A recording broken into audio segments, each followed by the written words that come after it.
بسم اللہ الرحمن الرحیم۔ السلام علیکم۔ سرفراز احمد کی شاندار اور میراتھن اننگ کی وجہ سے کراچی ٹیسٹ پاکستان بچانے میں کامیاب ہو چکا ہے۔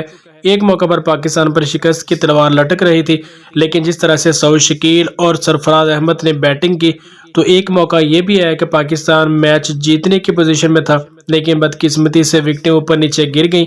سعود شکیل اور سرفراز احمد دونوں آؤٹ ہو گئے اور پاکستان بچتے بچاتے انہوں نے بالآخر میچ ڈرا کر لیا۔ اگر ہم بات کریں سعود شکیل کی بیٹنگ کی تو سعود شکیل اگر تھوڑا سا تیز کھیل جاتے، انہوں نے 32 رن شاید بنائے تھے اور تقریباً 150 کے قریب انہوں نے بال کھیلی۔ اگر سعود شکیل 25 سے 30 رنز اور بنا پاتے انہی گیندوں پر، یعنی تھوڑا سا تیز کھیل جاتے، تو پاکستان یقینی طور پر یہ میچ جیت سکتا تھا، کیونکہ پاکستان بآسانی جیتنے کی پوزیشن میں آ چکا تھا۔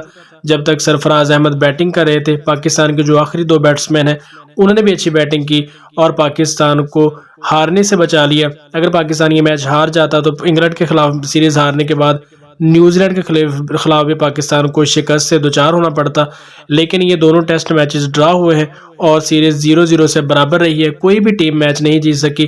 اور آج کا میچ جو ہے یہ خصوصی طور پر سرفراز احمد کے نام ہے، انہوں نے دھوکہ نہیں دیا بلکہ مکمل میراتھن اننگ کھیلی اور پاکستان کو اس میچ میں یعنی یقینی شکست سے پاکستان دوچار ہو سکتا تھا، لیکن سرفراز احمد نے انتہائی ذمہ بیٹنگ کی اور پاکستان کو 118 رن بنا کر مکمل رسوائی سے بچایا اور میچ ڈرا ہونے میں مدد دی۔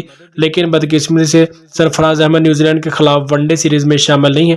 شاید سلیکٹر اس بات پر دوبارہ سے غور و فکر کریں کہ جیسا سرفراز احمد ٹیسٹ سیریز میں کھیلے ہیں، ون ڈے میں بھی انہیں جگہ بنتی ہے اور انہیں شامل کرنا چاہیے، اور شاید افریدی کے ذمہ بھی یہ بات ہے کہ وہ اس بات پر دوبارہ غور و فکر کریں اور سرفراز احمد کو ون ڈے سیریز میں بھی شامل لازمی کریں۔